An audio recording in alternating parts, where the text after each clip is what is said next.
agora o nosso segundo encontro síncrono. Nesse encontro de hoje, a gente vai começar a trabalhar mais especificamente sobre a questão da espectroscopia no infravermelho, tá? Ou infrared, como você quiser chamar, né? IR ou IV. Você pega a maioria dos artigos, mesmo em português, usam muito IR, né? Que seria a sigla no inglês, mas aí você já sabe, eu já falei que pelo menos o inglesinho básico de conhecer esses termos em inglês, vocês têm que saber, né? Então, deixa eu mostrar, eu preparei uma apresentação, na realidade eu já tenho ela pronta para vocês, deixa eu apresentar aqui para vocês, só um minutinho. Apresentar, cadê? Aqui.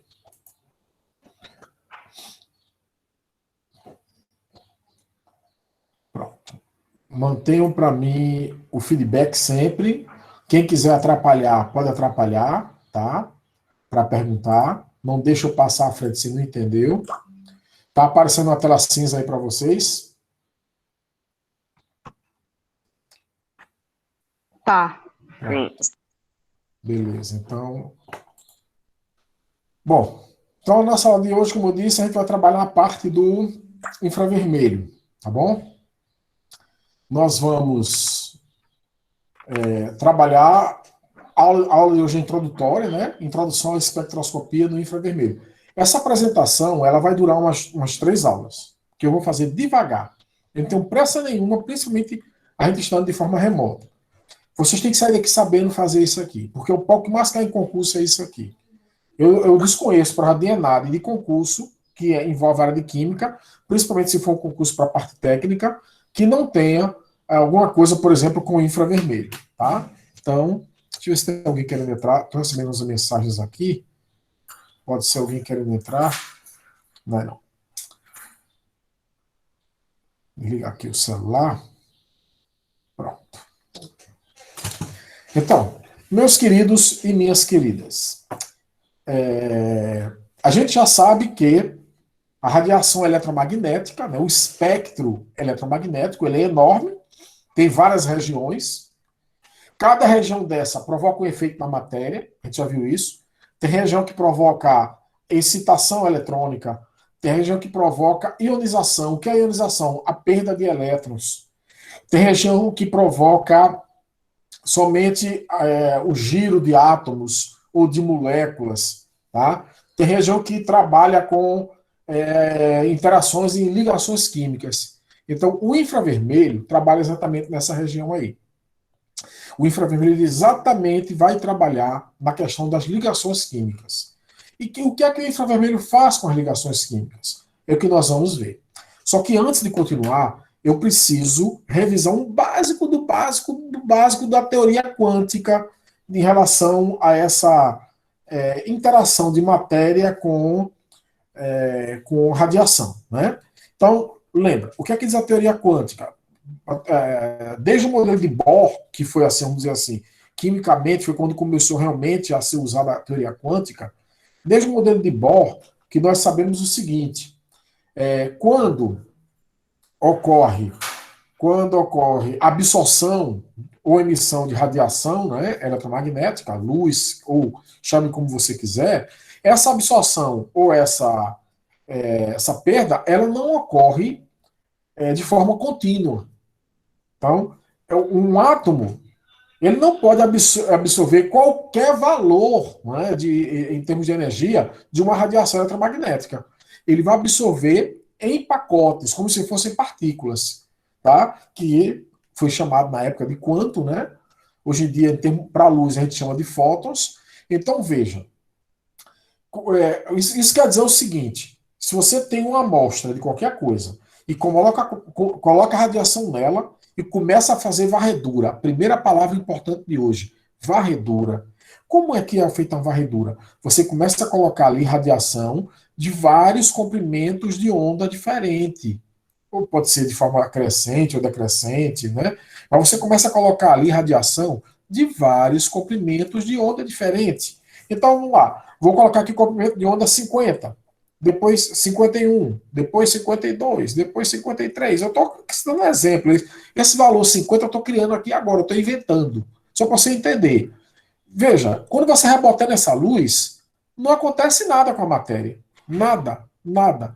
Só que chega uma hora que você bota 57, estou criando, estou inventando, supondo, né? 57, de repente ocorre a absorção. Aí 58 já não absorve mais. 59 não absorve. Então, a absorção de energia, tá? A absorção de fótons, só ocorre se o fóton tiver exatamente aquela energia para entrar em ressonância para poder ocorrer a absorção. Senão, não absorve energia. Tá certo, gente? Então, é isso que a gente vai aprender agora com o espectroscopia do infravermelho. Como é que a gente faz a espectroscopia do infravermelho? Você pega radiação de vários comprimentos de onda na região do infravermelho e você joga na amostra. Feito isso, a amostra não vai absorver qualquer valor, vai absorver alguns valores. Esses valores são colocados num gráfico para a gente. Né? Hoje em dia é tudo muito mais fácil, já são gráficos para a gente.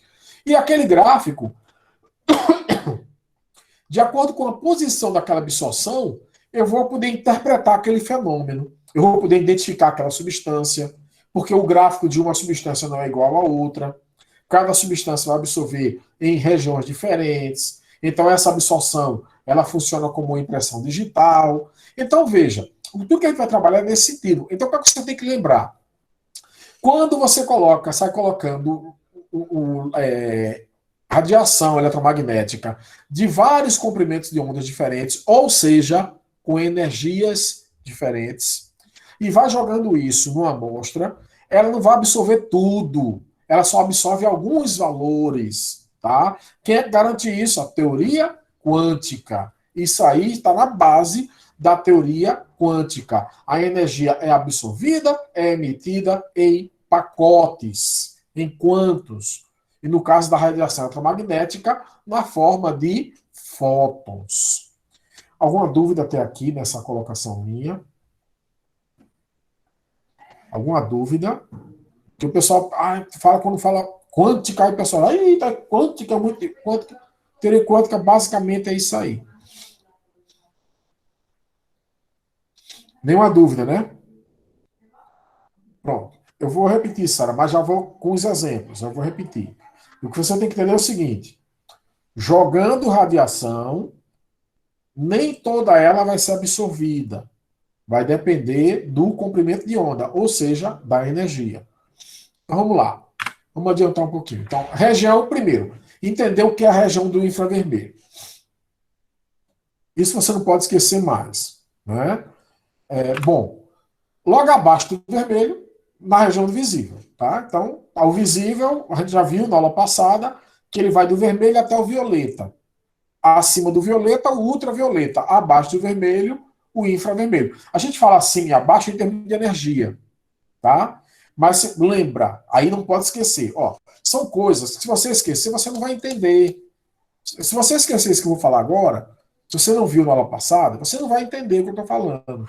Lembra que então, quais são as duas principais características de uma radiação? Quais são? É o seu comprimento e a sua frequência.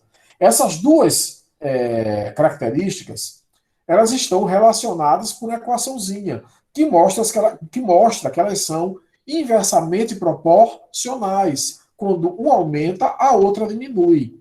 A gente também aprendeu, deixa eu só revisar aqui para vocês, a gente também aprendeu na aula passada que a energia era igual a uma constante, que é a constante de Planck, vezes a frequência. Tá?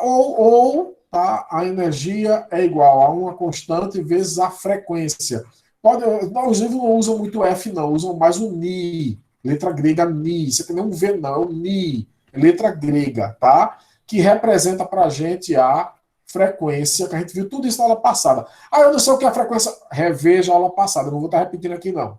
Reveja a aula passada, tá tudo gravado e foi enviado para vocês. E veja os vídeos que eu enviei também, que lá também está isso aí. Tem essa explicação, tá certo? Agora, uma coisa que é importante você entender é que, não esquece mais disso. O professor vai fazer conta? Não vai fazer conta. Mas tem que saber uma coisa. Se você aumentar a frequência de, você também aumenta a energia, porque elas são diretamente proporcionais. Então, aumentando a frequência, aumenta a energia. Agora, se você aumenta o comprimento de onda, se você aumenta o comprimento de onda, tá?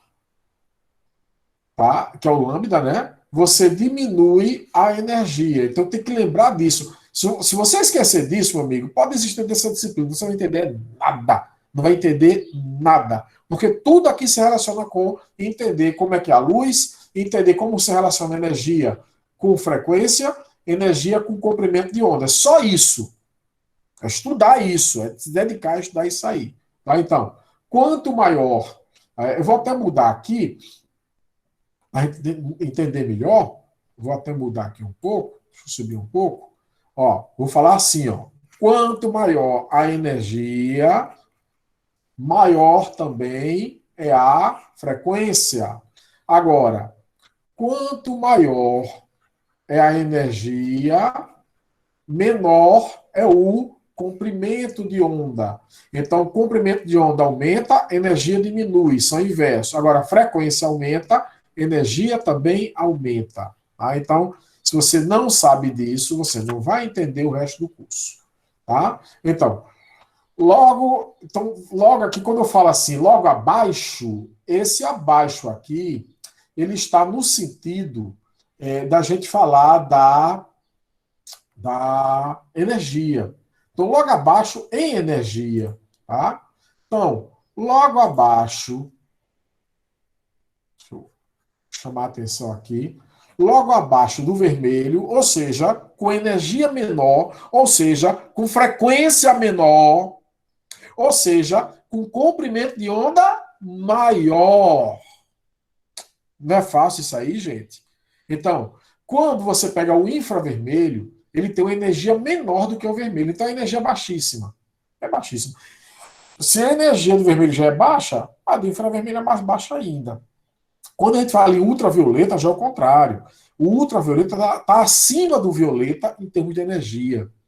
Ou seja, está acima do violeta em energia, então a sua frequência é maior do que a frequência do ultravioleta, é maior do que a da violeta. E o comprimento de onda é menor. Tá legal? Então, isso aí a gente não pode esquecer. Tá? Alguma dúvida? Todo mundo entendeu isso aí? Então, não tem que fazer confusão. Tá? Então, espectrômetros, que são os equipamentos de IV, funcionam entre 2,5 vezes 10 a menos 4 centímetros. Aí eu pergunto, centímetro é unidade de quê? Centímetro, pensem aí. Centímetro é unidade de quê? Centímetro é unidade de pedaço, tamanho, comprimento. Então esse aqui é o comprimento de onda. Então o comprimento de onda está entre 2,5 vezes 10 a menos 4 centímetro e 25 vezes 10 a menos 4 centímetro. Ou seja, de 2,5 até 25 vezes 10 a menos 4 centímetro. Essa região aqui que a gente vai trabalhar para os espectros. O infravermelho é só isso? Não. O infravermelho é bem maior do que isso aqui. Mas é essa região que nos traz informações espectrais utilizáveis na química orgânica. Por isso que a gente usa ela. Tá? É por isso que os equipamentos são calibrados para essa região. Então a gente vai ver depois que lá tem uma lâmpada que gera ou um LED, né? Hoje em dia, que gera a luz, né, que gera o infravermelho com esses comprimentos de onda, e aí você vai jogar isso em cima da sua amostra e ver como a sua amostra se comporta. É só isso que faz o equipamento, tá? Então o equipamento, depois eu vou botar um vídeo de um cara apresentando o equipamento, mostrando o equipamento. A gente não tem lá em Oricuri, a gente tem esse equipamento em Petrolina. Tá? Se tivesse normal, a gente podia até ver uma visita lá, alguma coisa assim, mas infelizmente não dá. Então, aí olha que interessante, ó. A energia varia de 4,8 kJ por mol até 48 kJ por mol. Tá? Veja que essa energia, vocês depois podem avaliar em cima depois de valores de energia de ligação, Vocês vão ver que esse valor de energia não quebra a ligação química. Não é capaz de quebrar a ligação química. Mas esses valores de energia são capazes de causar alterações em ligações químicas. Tá? Então não vai quebrar ligação nenhuma. Então não vai ter ionização, não vai ter. Não, vai ter alterações a nível de mudanças na ligação que eu vou comentar daqui a pouco quais são, o que é que isso aí pode fazer para a ligação química e qual é a consequência disso para a gente. Tá? Então só entendam isso. A gente vai usar infravermelho nessa região. Professor, é para decorar? Isso aqui não. Não é para decorar, isso aqui a gente vai estar sempre chamando a atenção. Mas daqui a pouco eu vou falar o que, é que a gente vai ter que saber de cor e salteado. Tá? A gente não vai trabalhar muito com isso, não. Mas tudo bem. Legal. Gente, tá dando para ver aí? Tá dando para ver direitinho a aula? Tá tranquilo? Alguma pergunta aí? Alguma dúvida? Fiquem à vontade. Estou esperando aí o feedback. Abre o som ou então digita aí para mim, por favor. Tá dando para entender? Beleza, Sheila. Obrigado, viu? Ó, aqui é só para você lembrar que o micrômetro, o micrômetro, ele varia de. Pode falar. Quem quer ter. Hortência, pode falar.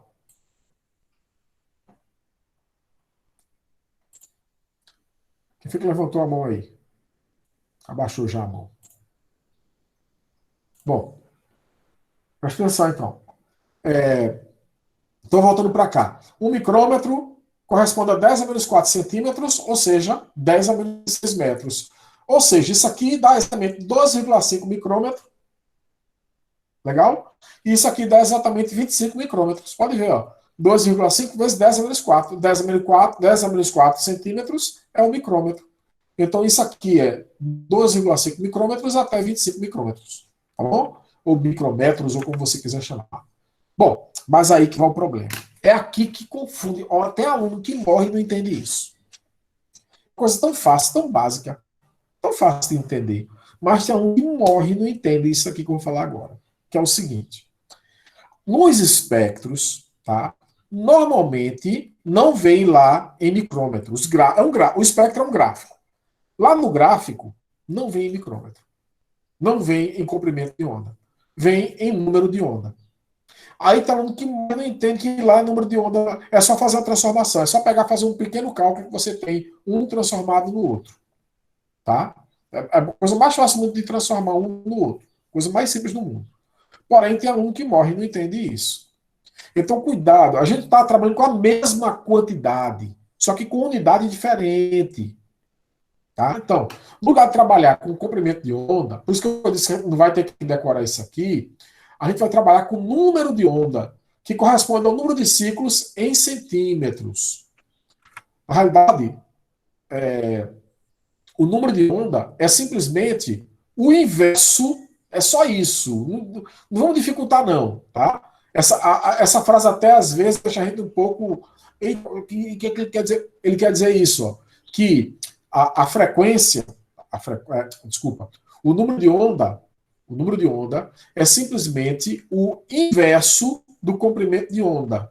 É só pegar o comprimento de onda e fazer 1 dividido por ele. Tá? Por exemplo, vamos pegar esse valor aqui. Vamos pegar esse valor aqui. Tá? Esse valor aqui de 2,5 vezes 10 a menos 4. Deixa eu pegar aqui. Ó.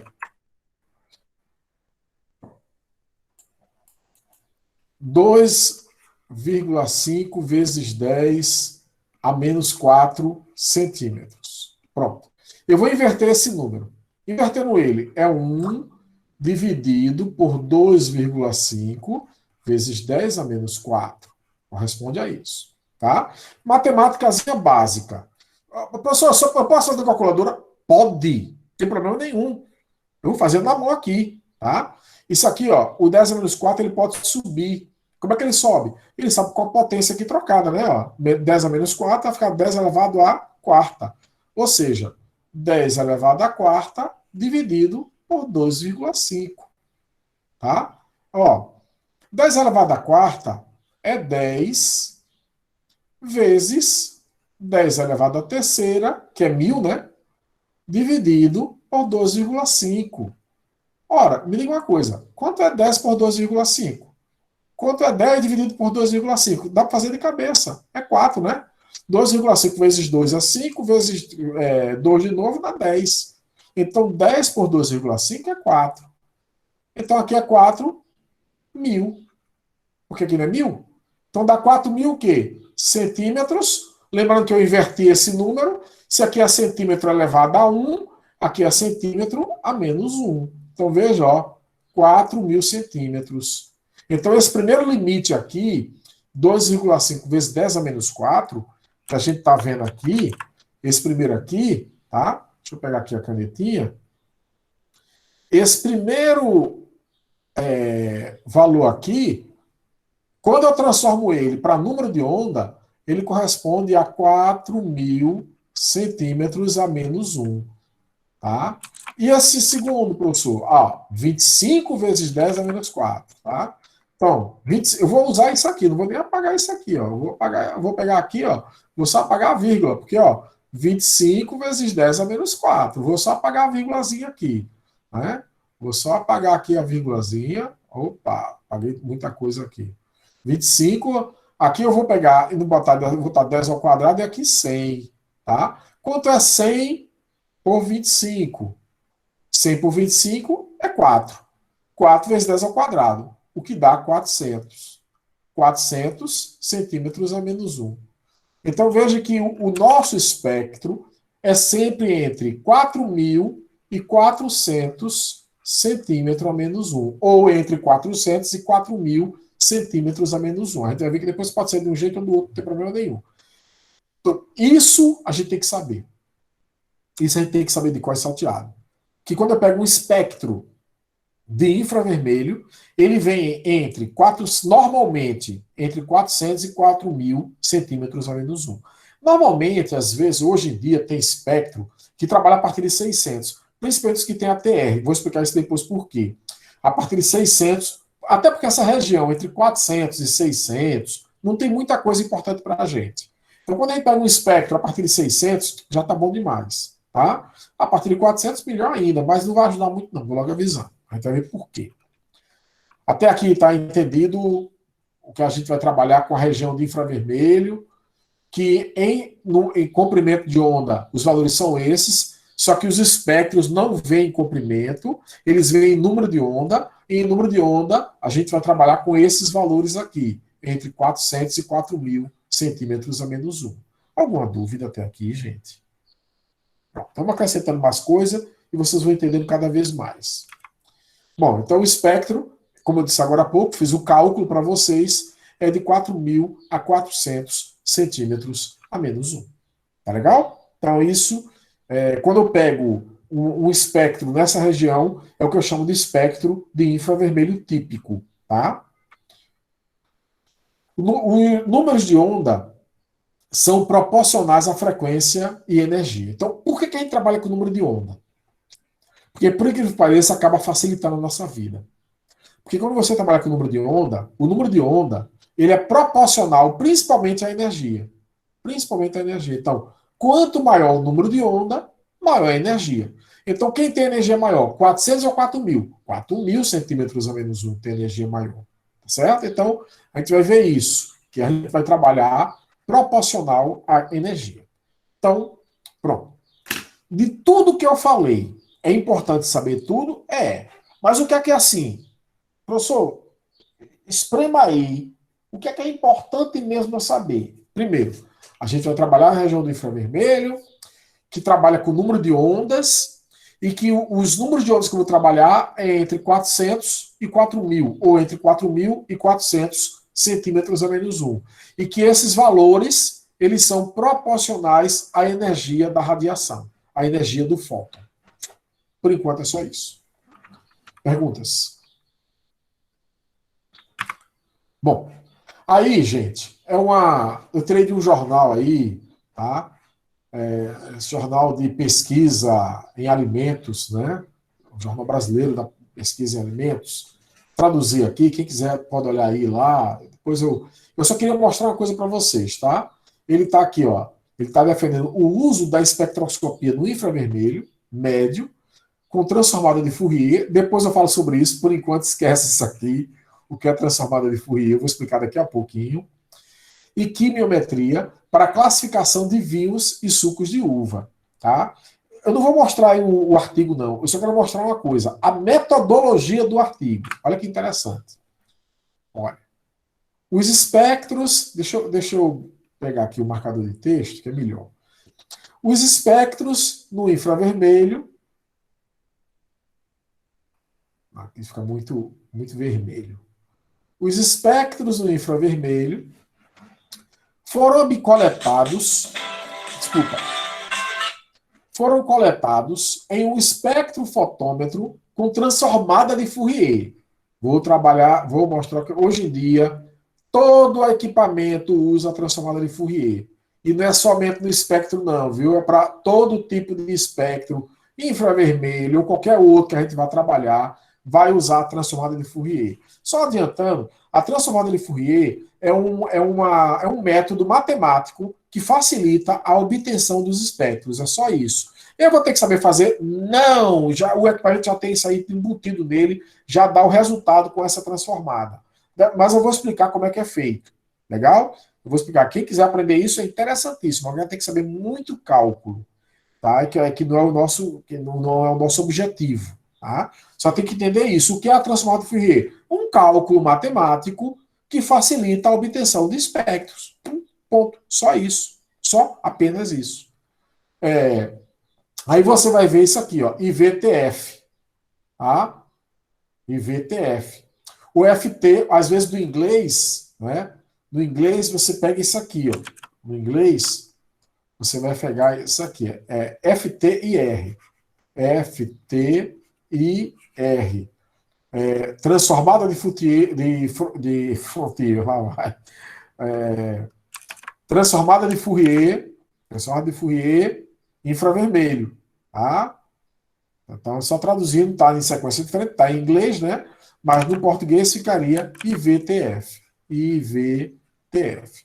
Aí vou logo avisando, você não vai encontrar um artigo, mesmo em português, com isso aqui. Mesmo em português, você não vai encontrar um artigo dessa forma. Vai encontrar com isso aqui, FTIR.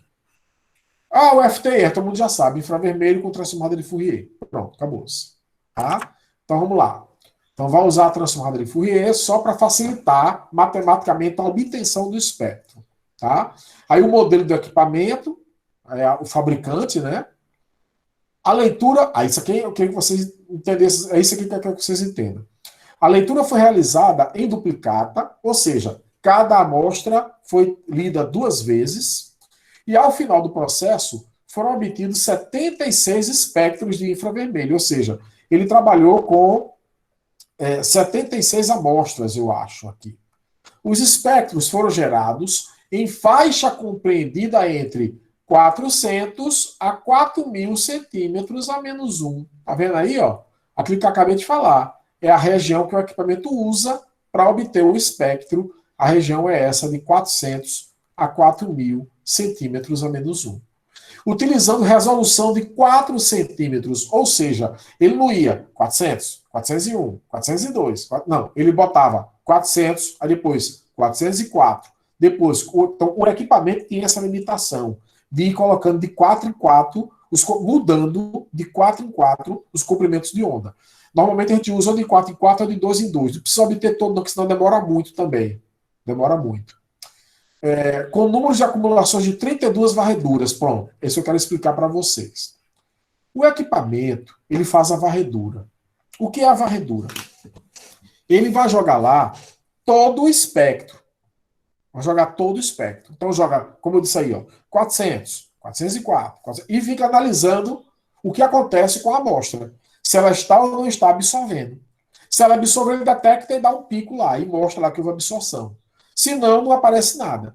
Tá? Mantém a linha básica, a gente chama a linha normal lá. A linha que não tem nenhuma absorção. Tá? Então, só que o equipamento, olha que interessante. Hoje isso é rápido, antigamente isso era demorado. Hoje é muito rápido em função da transformada de Fourier. Isso ocorre em alguns segundos. Antigamente, mano, isso aí demorava para obter um espectro desse. Por quê? Ele fazia 32 varreduras. Como é que é isso, professor? Ó, ele vai de 400 a 4.000 uma vez, 2, 3, 4, 5. Ele faz a varredura 32 vezes para ver se realmente está batendo igual uma com a outra. E no final ele vai dar a varredura média. Então o espectro que a gente já pega lá pronto já é um valor médio. Aí o cara faz mais duplicata, aí faz a média das duas duplicatas, aí é que fica a média, média mesmo. Ou seja, a gente pega sempre o valor médio de absorção, que é para evitar um erro. Evitar um erro nisso aí. Que pode ser que uma varredura fuja um pouco do normal, mas 32 varreduras não vai fugir do normal. A média vai ficar bem normal. Tá? Para cada espectro, o instrumento foi equipado com acessório de reflexão total atenuada. Pronto, isso aqui eu vou explicar tudinho. Então veja que a gente tem que entender tudo isso.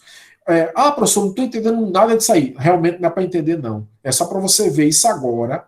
E no final do curso, no final que eu terminar isso aqui, eu vou botar isso aqui de novo, para você ver a diferença do antes para o depois. Tá? Então, o que é que a gente tem que lembrar aqui? O que é importante? Lembrar que usou a transformada de Fourier, lembrar que foram 76 amostras que ele trabalhou diferentes, né?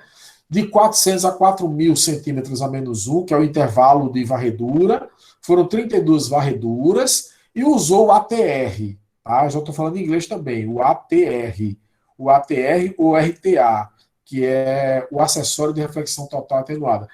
Eu vou só dar uma dica, esse RTA ou ATR, da sigla em inglês, é o que permite obter espectro de amostra sólida, tá? Ou de uma amostra pura, ou de uma amostra pura.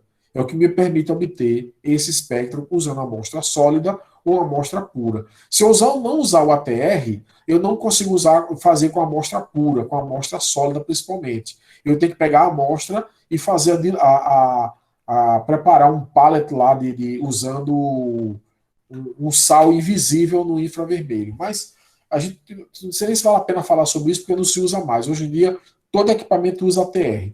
Mas antigamente a gente tem que preparar lá como se fosse uma mistura sólida, usando geralmente brometo de sódio, para poder fazer a leitura. Mas vamos lá, passar à frente. Até aqui está de boa. É muita coisa, né? Mas parece que é, mas não é não. Vocês vão entender que não é. Certo? Vocês vão entender bem direitinho. Alguém quer falar alguma coisa, fique à vontade. É bem técnico. Isso aí é muito técnico isso aqui. Muito técnico. Aí tem que saber um pouquinho da parte técnica. Tem que entender um pouquinho do equipamento. Agora, normalmente a gente não, a não ser que você vá ser técnico, né?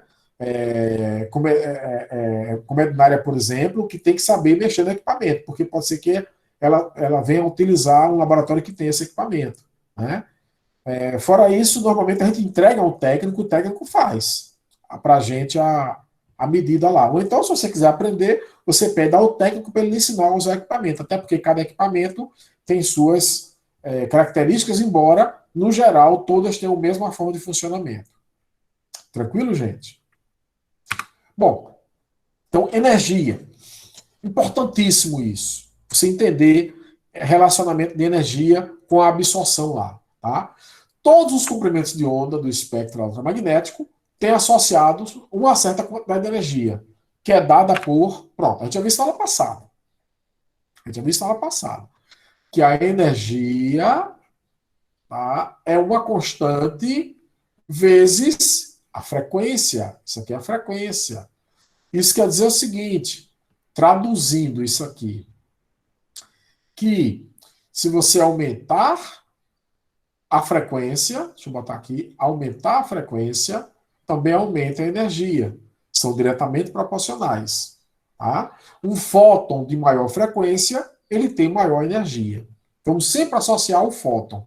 O fóton de maior frequência, ele tem maior energia. Lembrando que isso aqui é o cálculo de energia para um fóton. Se eu quiser para um mol de fóton, você tem que pegar isso aqui e multiplicar pela constante de Avogadro. Tá? Mas a gente não vai fazer conta, não. O importante aqui é isso, saber que quanto maior a frequência do fóton, maior é sua energia. Se você entender isso aqui, está de boa. Tá? Agora, quando você compara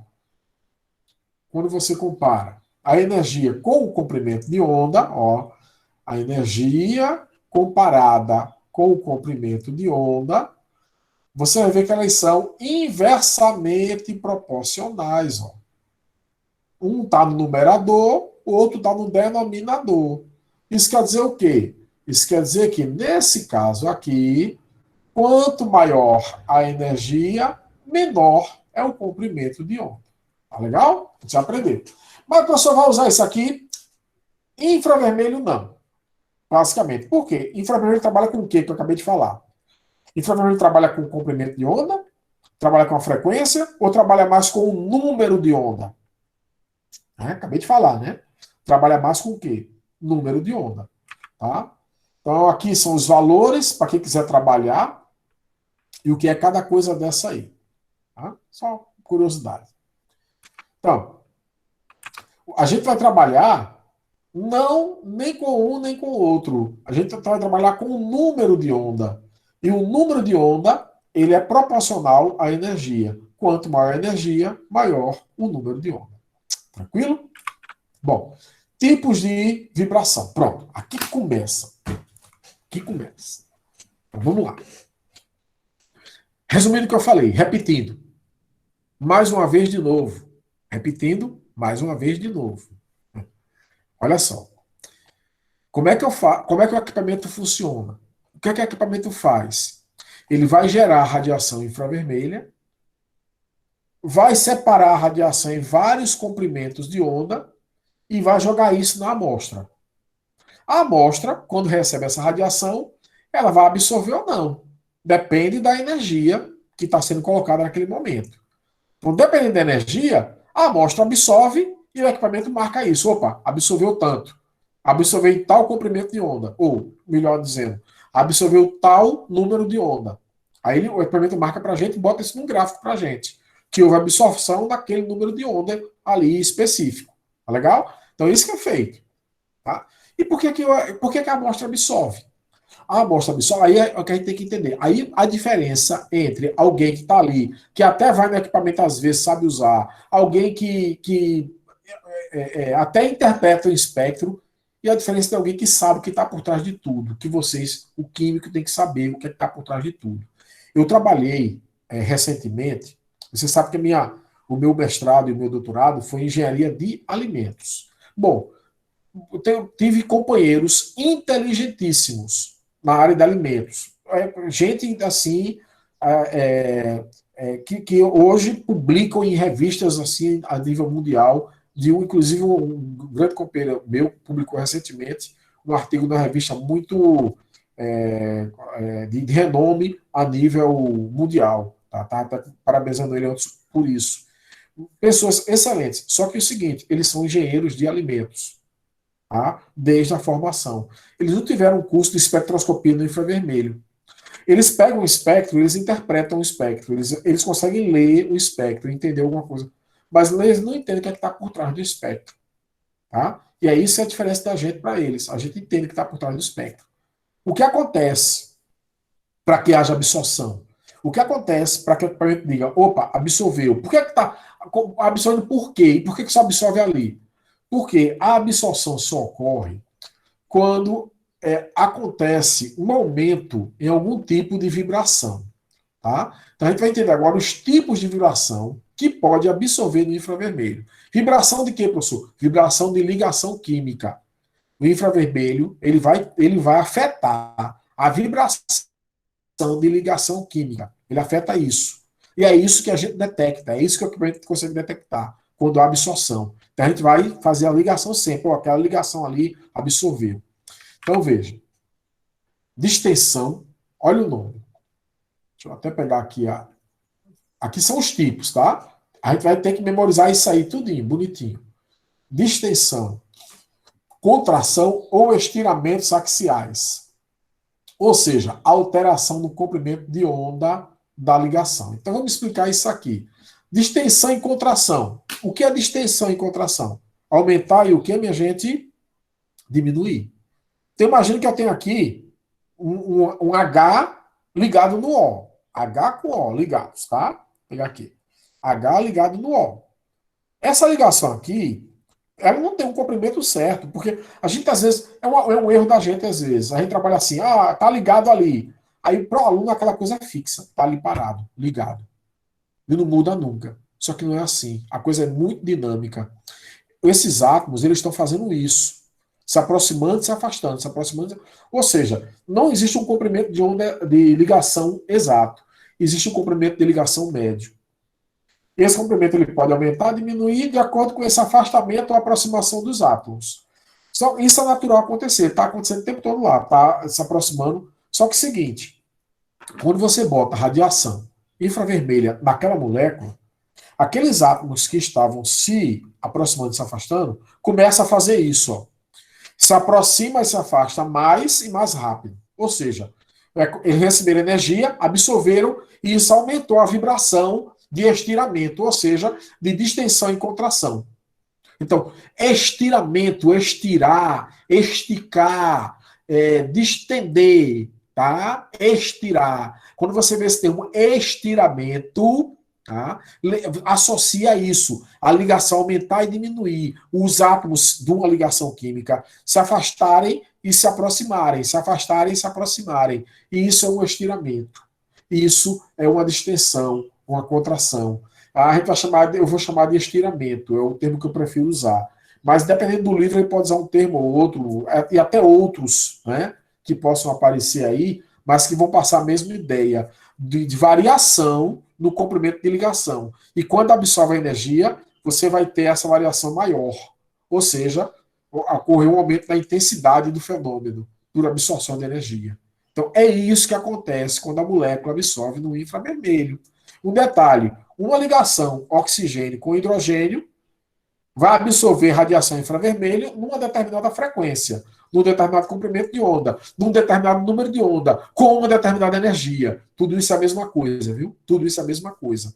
Então, uma ligação OH vai fazer isso numa determinada energia, num determinado número de onda. Uma ligação CH, ou seja, não mais OH, agora CH, também faz isso. Só que faz isso com energia diferente. Por quê, professor? Porque isso depende da força da ligação e isso depende das massas dos átomos que estão ali ligados. Resultado, já começa uma diferença. Um espectro de alguém que tem a ligação OH vai ter uma absorção numa região diferente do espectro de quem só tem CH. É diferente a região de absorção.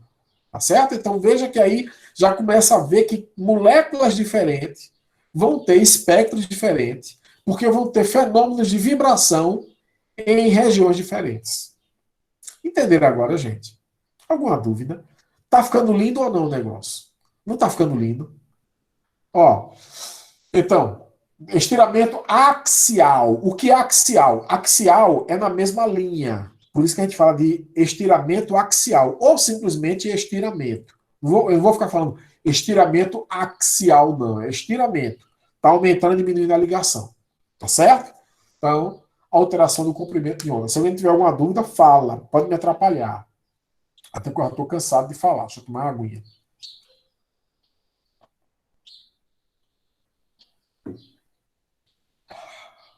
Vamos lá. Aí o termo em inglês, é bom saber, é extrusion. Esse termo em inglês vai aparecer bastante nos artigos. Então, quem souber, quem decorar, ótimo. O estiramento ele pode ser simétrico. Olha o simétrico aí, ó. Tá vendo essa molécula aí? Tá vendo aqui, ó? Olha só para essa ligação aqui, ó. O que seria o estiramento dessa ligação? Aqui é carbono e aqui é hidrogênio. Carbono e hidrogênio. Aqui também é carbono e hidrogênio. Olha, se essa ligação está fazendo estiramento e essa também, olha só, esse O se afasta e esse também se afasta, tá? Então, imagina isso aqui se afastando e se aproximando, se afastando e se aproximando. O que é isso? É um estiramento. Isso aqui também se afastando e se aproximando, se afastando e se aproximando. O que é isso? Um estiramento. Se os dois fazem isso ao mesmo tempo, isso é um estiramento simétrico. Ou seja, os dois vão absorver a energia, tá? Na mesma posição lá do espectro, tá? Então, a gente chama desse estiramento simétrico. Agora, pode acontecer também o seguinte, um estiramento assimétrico. Como é estiramento assimétrico? Mesma molécula. Só que imagine o seguinte, enquanto esse está aumentando a ligação, esse está diminuindo a ligação. Tá uma ligação aumentando, outra diminuindo. Uma ligação aumenta. Aí quando essa aqui diminui, essa aqui aumenta. Então, aí diminui. Aí como se fosse, ó, esse aumenta, esse diminui e assim vai. Aí já não é mais simétrico. Aí já é o quê? Assimétrico. Porque enquanto um está indo para um lado, o outro está indo para o outro. Então, um está aumentando, outro está diminuindo. Então a gente chama isso de estiramento assimétrico. Legal? Daqui a pouco eu tenho as figurinhas para mostrar a vocês. Tá? E assim, vocês vão ter que gravar esses termos. Vão ter que gravar? Vão ter que gravar. Vocês têm que saber o que é um estiramento simétrico e assimétrico. Vão ter que saber. Tá? Mas a gente vai trabalhar muito isso. A gente vai trabalhar muito isso. Vamos lá, então. Só um minutinho, gente. Só um minutinho.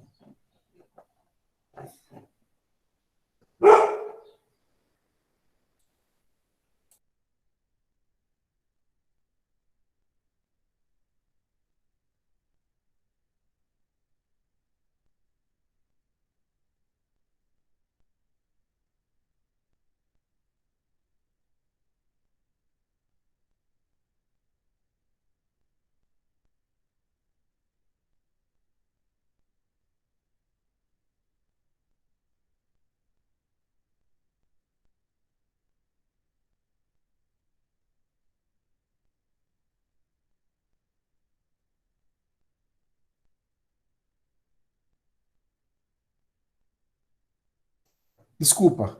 Problemas do home office. Chegou alguém aí no portão, tive que atender. Legal? Vamos voltar então. Vamos voltar aqui. Então, primeiro, a gente falou no estiramento. A gente falou no estiramento. Que pode ser simétrico ou assimétrico. O que é estiramento? Revisando. É a ligação aumentando e o que? Diminuindo. Aumentando e diminuindo.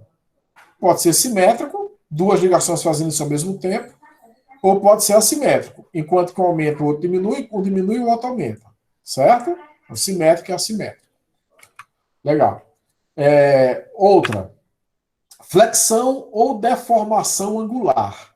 Eu gosto muito do termo deformação angular, tá? Mas pode ser flexão ou deformação angular, que é a alteração do ângulo de ligação.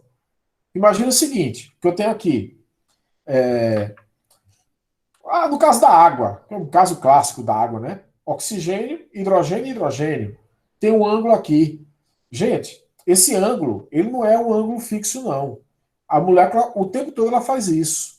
O tempo todo ela faz isso. Os átomos se aproximam e se afastam. Então, além de estarem fazendo estiramento, eles também fazem deformação angular. O tempo todo. A molécula não é aquela coisa rígida, parada. Olha, água. Está ali a molécula de água, parada. Não é. Ela está o tempo todo se mexendo. Está o tempo todo se mexendo. E esse mexer dela é através principalmente do estiramento e da deformação angular. Tá? Então tá aqui, tá deformando, o ângulo aumentando e diminuindo. Só que o detalhe, você bota radiação aqui infravermelha. Aí não acontece nada, aí bota mais, não acontece nada, aí vai aumentando a energia. Não... Chega uma hora que ela começa a aumentar esse ângulo, o ângulo começa a aumentar. Ou seja, ele absorveu energia para fazer isso naquela região. Aí depois volta ao normal. Tá? Então, quando isso acontece, a gente fala que entrou em ressonância, naquele momento, com o fóton que foi colocado, absorveu o fóton e aí houve a alteração. E isso é detectado. Então, o que é que o equipamento detecta? Ele detecta se foi absorvida ou não a energia. E por que absorve a energia? Porque a ligação pode sofrer estiramento ou a ligação pode sofrer uma deformação angular, que é a alteração no ângulo de ligação. A alteração aumentando e diminuindo esse ângulo. Né? Bom, termo em inglês. Isso pode acontecer no plano. Quando eu estou em sala de aula, que é bom de mostrar isso com as mãos, mas eu vou ter as figurinhas aí para mostrar a vocês. Então, aqui, olha, é mais complexo. Estiramento é mais fácil. Deformação angular tem muita.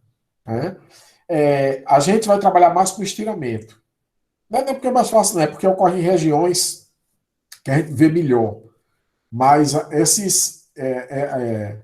essas deformações angulares, elas são importantíssimas para a gente. Mas vamos lá. Eu posso ter uma deformação angular simétrica no plano, que a gente chama de tesoura. Tá? O que é a tesoura? Não é isso aqui? Então é isso que eu acabei de mostrar a vocês. Eu posso ter uma angular assimétrica no plano, que a gente chama de balanço. Tá? Então, eu vou mostrar isso a vocês na figurinha. Angular simétrica fora do plano, abano. E angular simétrica fora do plano, torção. Tá? A angular assimétrica fora do plano, que a gente chama de torção. Pronto. Estão vendo essa figurinha aí? Sim ou não? Qual é o nome dessa daqui? Isso aqui é o quê? Primeiro, isso é deformação angular ou isso aí é. Não, está aqui em cima. Deformação axial simétrica. Ó, quando fala deformação, aí o aluno, eita, deformação angular, é no ângulo. Não, deformação axial, é na linha. Deformação axial é a mesma coisa que estiramento. Então, por favor, interpretem a palavra, interpretem o termo. Toda vez que falar axial, está falando que é uma coisa que ocorre na mesma linha. Então, não é ângulo. É uma coisa na mesma linha, é um estiramento. Tá certo? É um estiramento. Então, veja que aqui é um estiramento simétrico. Por quê? As duas ligações estão indo e voltando, aumentando e diminuindo na mesma hora. Aumenta, diminui. Essa aqui também. Agora essa daqui, ó. Quando um aumenta, a outra diminui. Quando um aumenta, a outra diminui. Quando um aumenta, a outra diminui. Tá? Então isso aí é o que vocês devem estar fazendo em casa, né? Muito exercício. Tá aqui a ligação. As duas fazendo isso, né? Isso aí é o quê? Uma deformação axial simétrica. Agora, fazendo isso, é uma deformação axial assimétrica. Tá? Então, primeira coisa, isso é estiramento. Estiramento é mais fácil, só tem esses dois. Ou é um estiramento simétrico, ou é um estiramento assimétrico. O estiramento também é chamado de quê? Deformação axial. O que é axial? Na mesma linha. Tá certo assim, gente? Perguntas? Eu sei que é muita coisa, mas a gente aprende. Todo mundo aprende, por que vocês não aprendem também? Agora tem que estudar. Ah, professor, eu vi essa aula hoje, não quero saber mais. Problema seu, você não vai aprender. E não vai passar. Por quê? Já falei, né?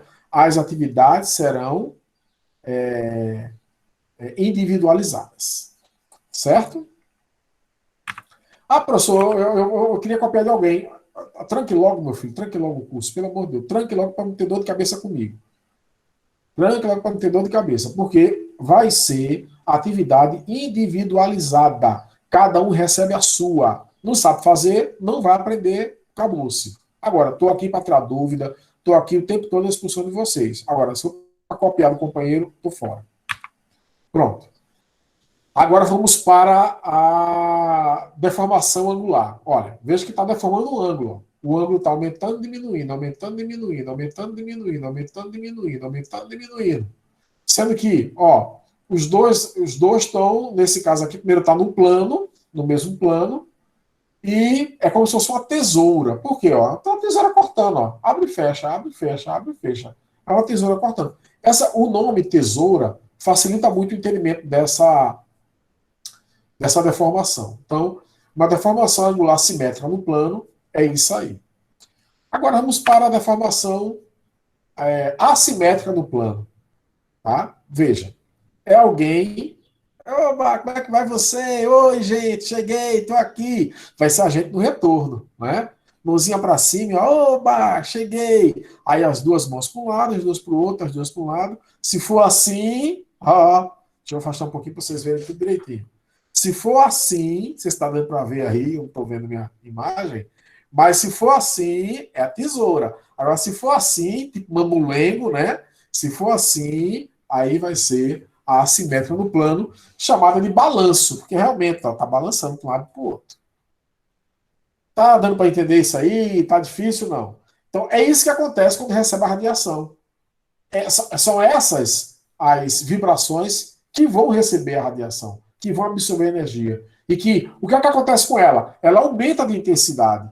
Então, se eu estou fazendo isso, ela faz com maior intensidade. É isso que acontece quando absorve energia. E cada vibração dessa absorve energia num determinado valor. É isso que dá para a gente o espectro. Entenderam a origem do espectro do infravermelho? Essa é a origem do espectro do infravermelho. Tá? Outra deformação. Ângulo assimétrica fora do plano. Essa angular assimétrica fora do plano é isso aqui, ó. Deixa eu mostrar a vocês. É isso aqui, ó. A ligação fazendo isso, ó. As duas fazendo isso. Para cima e para baixo, para cima e para baixo. Lembra aqui, ó. Tesoura, balanço e abano. Por que abano? Porque eu estou abanando. Olha a palavra ali, ajuda muito. O que é o abano? É angular assimétrica fora do plano. Estou abanando ali, ó. Imagine que eu estou ali, estou aqui na frente, né? Eu sou ali o sheik, estou ali na frente, e você é escravo meu, está aqui, ó, me abanando. Você está fazendo isso, ó, uma deformação angular simétrica fora do plano, tá certo? Tá bom? Isso, olha, isso é muito útil saber esses termos. É muito útil saber. Imagina o seguinte: você está no meio da rua, alguém passa mal e cai no chão. As pessoas, ele precisa de ar, ele precisa de ar. Aí você só vai dizer, faz aí uma deformação angular simétrica fora do plano usando as mãos. Ó, ou seja, abana a pessoa, né? Então é importante, galera. É importante saber esses termos. Eu sei que todo mundo vai entender, vai sair da frente na mesma hora. Perguntas?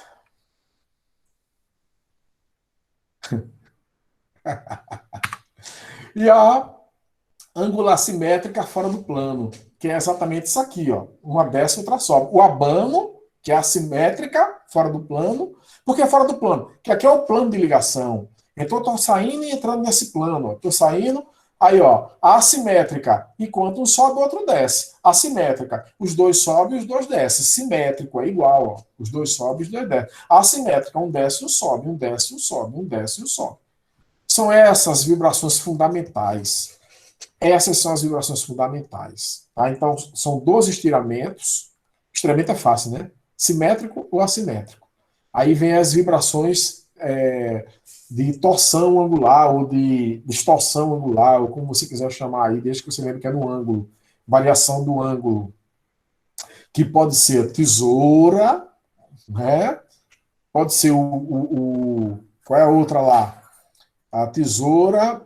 Qual é a segunda que eu esqueci? Até eu esqueci agora. Vixe, o balanço, foi mal. A tesoura, o balanço, né? Pode ser o abano e pode ser a torção, que seria o fora do plano, um descendo e outro subindo, um descendo e outro subindo. Bom, fala aí. Queria ouvir vocês agora. Gostaria de ouvir. Gostaria de ouvi-los. Por favor. Bora, galera. Fala aí. Estou entendendo.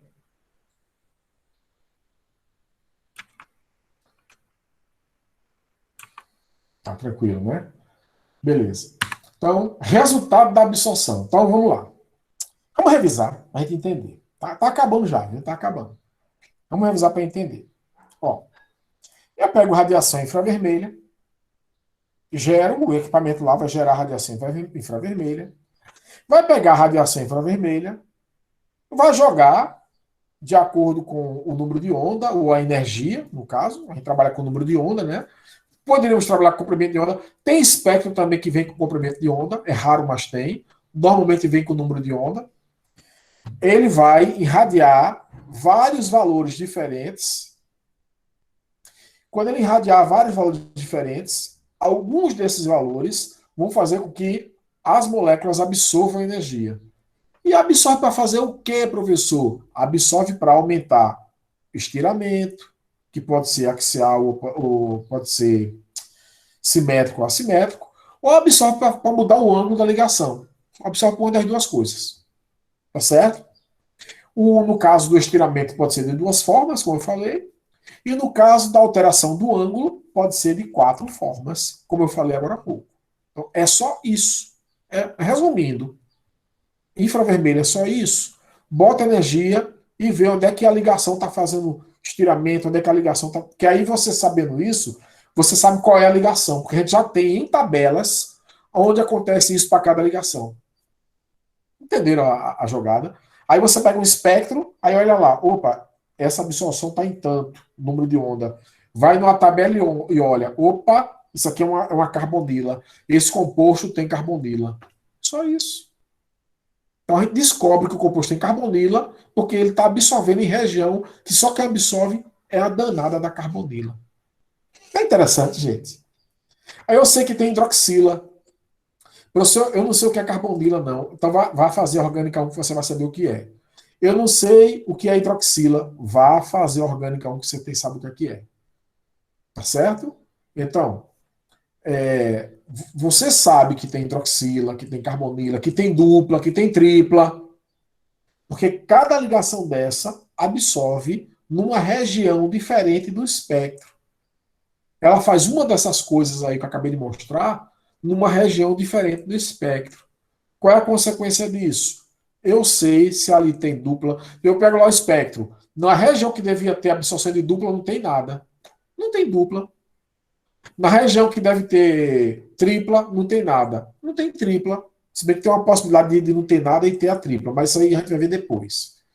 Ah, eu pego lá e tem a região que tem que ter OH. Apareceu lá. Opa, tem OH na molécula.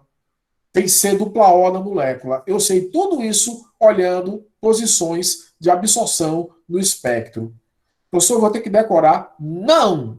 Vocês vão olhar uma tabela. Mesmo quando eu trabalho presencial, em sala de aula, no dia da prova, eu entrego a tabela com as posições de absorção de cada ligação.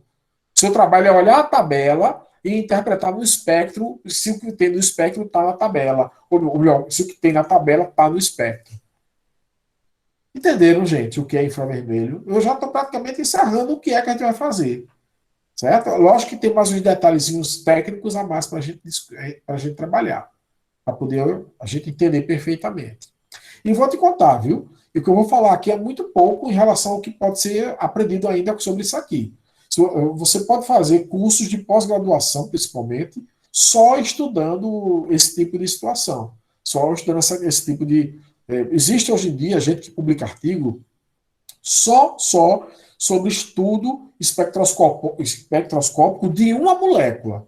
O cara pega lá, eu peguei a molécula do ácido salicílico e vou destrinchar todas as absorções dele, vou determinar o que é cada coisa. Aí o cara vai lá e publica isso aí. Na realidade, já tem isso publicado. Se você buscar isso, já tem publicado. Tá certo, gente? Só para vocês entenderem como isso é importante. E aí, obviamente, a gente usa esses resultados para poder comparar com amostras nossas, para ver se tem ou se não tem aquilo ali lá. Tranquilo? Vamos lá, então. Quando a molécula absorve a radiação, passa para o estado de energia excitado. Está com o estado de energia normal, absorveu, passa para o estado excitado. O que é que causa essa excitação? O que é essa excitação? Já falei. Aumento de intensidade de alguma vibração. Passa a vibrar mais alguma coisa. Pode ser via estiramento ou via alteração de ângulo. Quando ela passa a vibrar mais, ela está no estado excitado. Então, o que é o estado excitado? É a molécula numa situação de vibração mais intensa. E que acontece naquele comprimento de onda, naquele número de onda, ou melhor, naquela energia que ela absorveu. Lembra que é tudo quantizado. Só absorve aquele fóton, não absorve fora daquela região. A absorção se dá quando a energia da radiação tem a mesma frequência que a vibração da ligação. Então, a ligação está vibrando. A radiação tem a mesma frequência da vibração, ela absorve. E qual é a consequência? Vai aumentar a vibração. Ou seja, vai aumentar a intensidade daquela vibração. Isso é a absorção. É isso que acontece. Tá? Então, você já sabe o que acontece no infravermelho. Então, vocês não são meros é, decifradores de espectros. Vocês vão ser decifradores sabendo o que acontece em cada região daquela. Após a absorção, verifica-se que a vibração passa a ter uma maior amplitude. Então, se vibrava. Ela vibra o tempo todo. Esse negócio de molécula parada não existe. Ela está ali vibrando o tempo todo. Vibrando o tempo todo. Só que quando absorve, aumenta a amplitude da vibração. Ou seja, a distância que ela vibra é maior. Certo? Bom. Só isso. Esse é o resultado da absorção. Alguma dúvida? Alguma pergunta? Requisitos para ocorrer a absorção no infravermelho. Ele ocorrer está em maiúsculo, não sei porquê, mas tudo bem. Requisitos para ocorrer a absorção no infravermelho. Requisitos. Ou seja, o que é que tem que acontecer para absorver? É sempre que absorve? Não. Às vezes está lá a ligação da molécula, mas ela não absorve. Por quê, professor? Ilumine a escuridão da minha ignorância. Vamos lá. Então, nem toda molécula absorve no infravermelho. Tem molécula que é invisível no infravermelho. É como se fosse um espelho. O espelho é o quê? Invisível à luz. A luz atravessa ele totalmente. Você não percebe. Dependendo do espelho, o vidro. Dependendo do vidro ali, você nem percebe que o vidro está ali. O vidro estiver limpinho, está ali, você olha e não tem nada ali não. Bate com a cabeça, como eu já vi acontecer várias vezes. O vidro fechado, a pessoa não vê, bate com a cabeça lá no vidro. Por quê? Porque a luz está atravessando o vidro. Ele é invisível à luz. Tem molécula que é invisível no infravermelho, ou seja, você joga infravermelho e não acontece nada, não absorve nada. O infravermelho atravessa ele completamente. Certo? É necessário que o movimento de dipolo, que o momento de dipolo da ligação varie em função do tempo. Olha que interessante. Ou seja, primeiro detalhe, tem que ser uma ligação polar. Ou uma ligação apolar que fique polar. Aí não dá, né? Então tem que ser uma ligação polar. Então uma ligação é polar, né? Eu não estou falando grego não, né? Vocês já sabem o que é. Preciso definir isso para vocês, né? Vocês não começaram em química ontem. Então, quando essa ligação aumenta e diminui, ela está variando o seu momento dipolar, porque o momento dipolar depende da distância da ligação. Mesma coisa o ângulo da ligação. Você altera o momento dipolar da molécula quando você altera o ângulo da ligação. Então, se isso acontecer, a molécula absorve. Então, tem moléculas que são invisíveis. Por exemplo, H2. O que é H2? H ligado a H. Totalmente apolar. Se é apolar, mesmo ela aumenta e diminui, não varia o momento dipolar dela. Não tem variação. Por quê? Porque não existe aqui diferença de eletronegatividade entre os dois. A molécula é completamente apolar. Resultado, é invisível no IV. Não vai absorver nunca IV. Por quê? Porque não altera o momento de dipolo dela. Não pode ser alterado o seu momento de dipolo. Então, moléculas como hidrogênio, cloro, oxigênio, então, se essas moléculas estão presentes, elas não atrapalham em nada a obtenção de um espectro. Tá? Por quê? Porque elas não vão absorver. Só que vai absorver seria a sua amostra, se tivesse misturado. Se eu tiver oxigênio misturado com a minha amostra, não tem problema nenhum. Ele não absorve. Ele é invisível para o infravermelho. Tá certo? Então, isso é importante. Tá? Por quê, professor? Porque, olha que interessante. Eu vou para o exemplo logo. Olhe para essa molécula aqui. Essa molécula, ela é totalmente simétrica. Ela é apolar e é totalmente simétrica em relação a essa dupla. O que tem de um lado, tem também do outro. Isso quer dizer o seguinte, que quando essa dupla vibra, não há alteração no momento de dipolo da ligação. Isso quer dizer o seguinte, que essa dupla não vai absorver no infravermelho. Não vai aparecer essa dupla no espectro do infravermelho. Então tem esses detalhes que só o químico vai saber. Não é porque não tem absorção de dupla que não tem a dupla.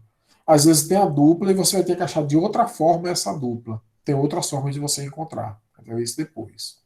Mas às vezes tem a dupla, mas não está absorvendo por quê? Porque a molécula é simétrica. Mas isso aí, por si só, já é informação para a gente. A gente já sabe que aquela molécula é simétrica. Tá? E que a dupla está invisível devido à simetria da molécula. Então isso já se torna uma informação importante para a gente. Certo, gente? Bom, aí só a molécula em 3D.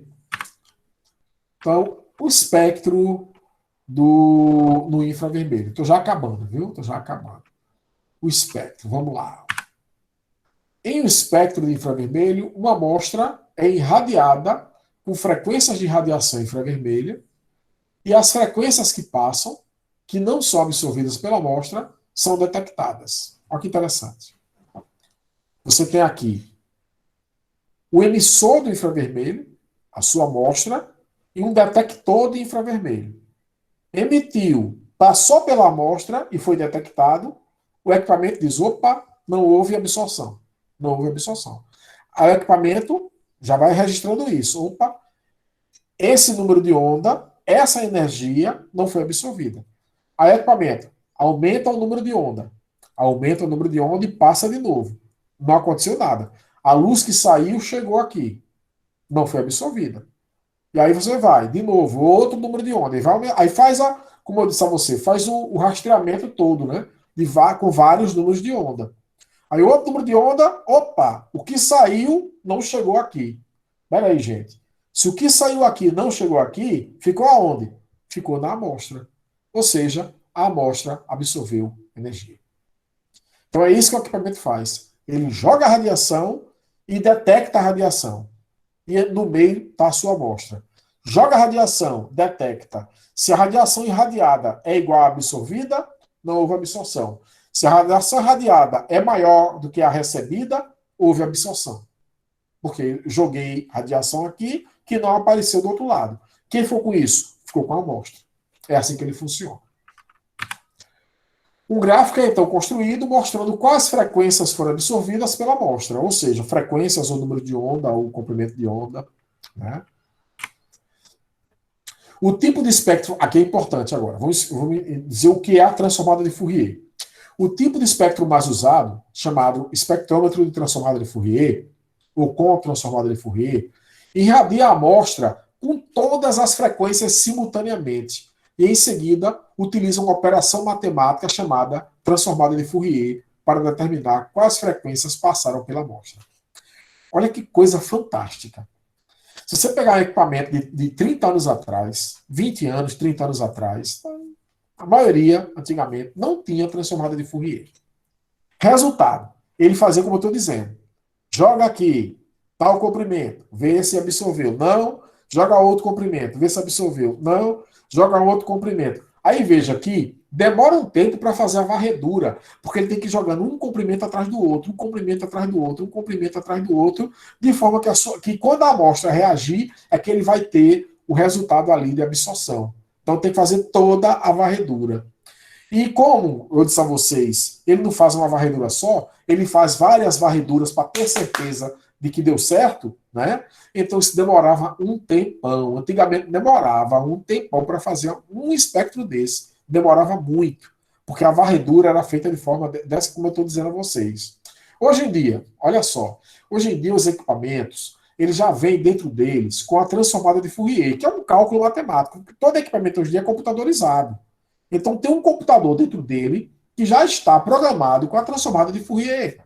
E aí, em vez dele jogar um comprimento, outro comprimento, outro comprimento, ele joga tudo de uma vez. Ele joga tudo de uma vez e pega todos os resultados de uma vez. E aí, quem separa esses resultados é a transformada de Fourier.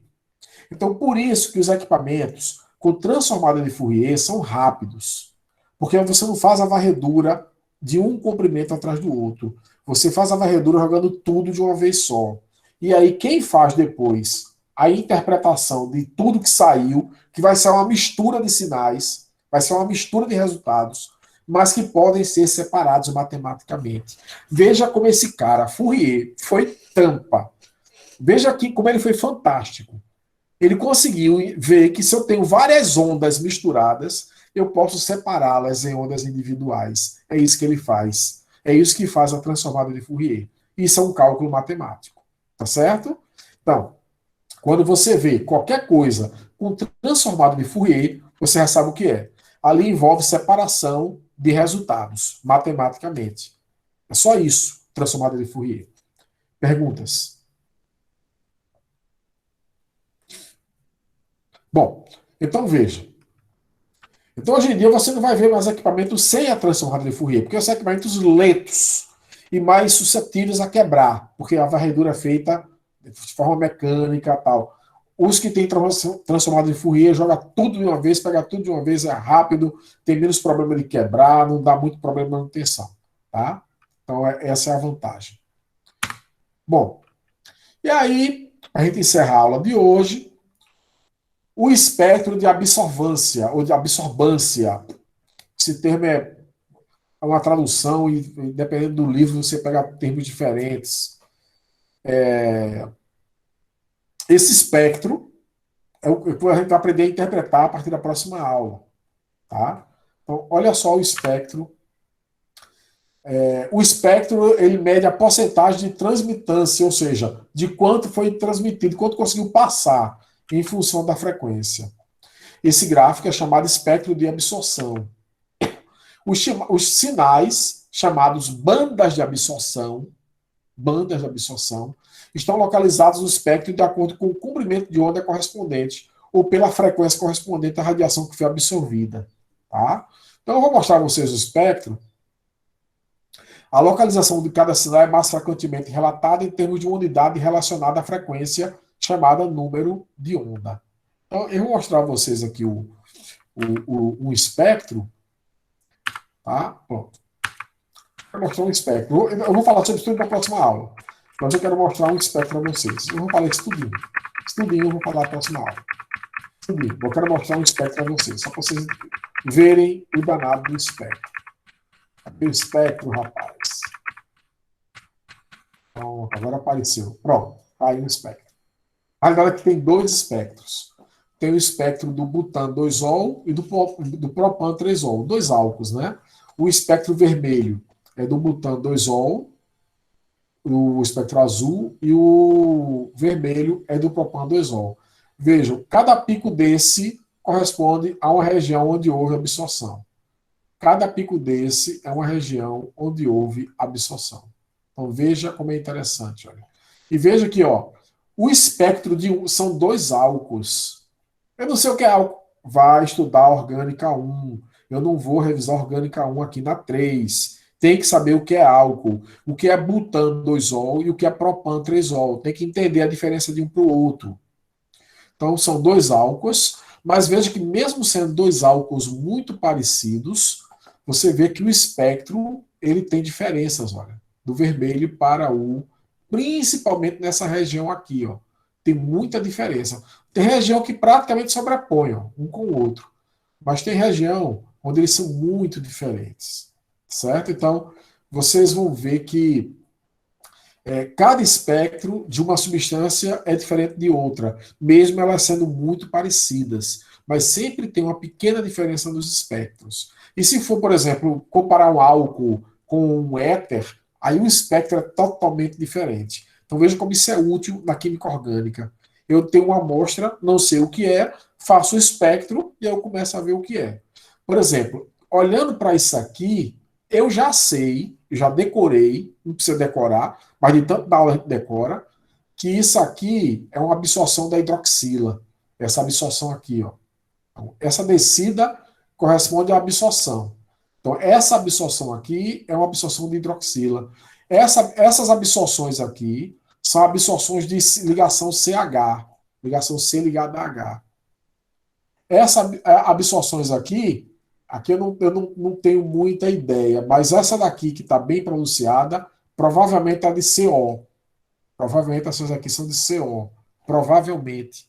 Isso eu vou ter certeza quando eu for olhar a tabela. Quando eu olhar a tabela, eu digo, ó, isso aqui é CO. Aí tem que olhar a tabela de absorção. Agora, algumas eu já decorei, como essas daqui de ligação CH, que são comuns em todo composto orgânico, e essa de ligação OH, que são comuns nos álcools. Tá? Essa absorção aqui também é de OH. Depois eu posso explicar melhor ela. Tá? Mas isso aqui eu já me disse que é OH. E tem mais. Esse OH aqui está em solução aquosa. E deve estar em solução concentrada. Já posso dizer, tudo isso eu posso dizer só olhando esse espectro. Está dissolvido em água, só que ele está concentrado. Porque quando ele está diluído, isso aqui não aparece. Só aparece quando ele está concentrado.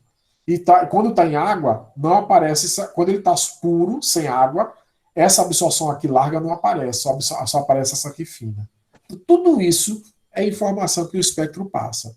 O professor vai aprender tudo de uma vez? Não. Eu só estou mostrando a vocês quais são as possibilidades.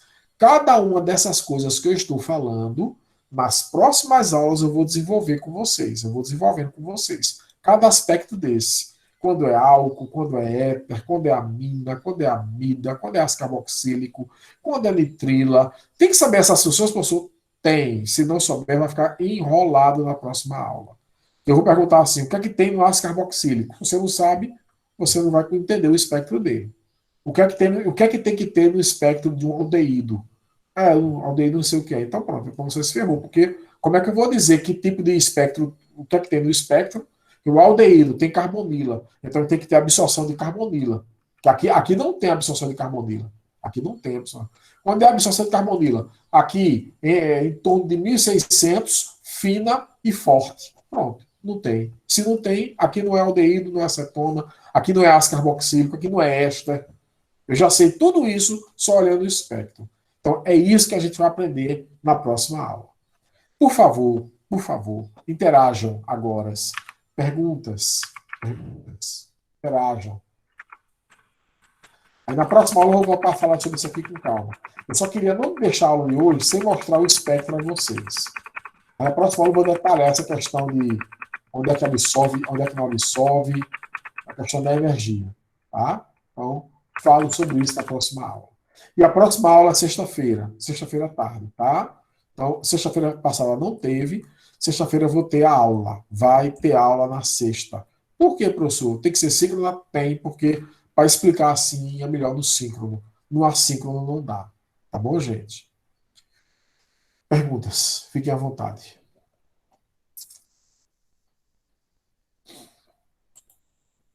Perguntas? Fiquem à vontade, por favor. Ninguém tem pergunta?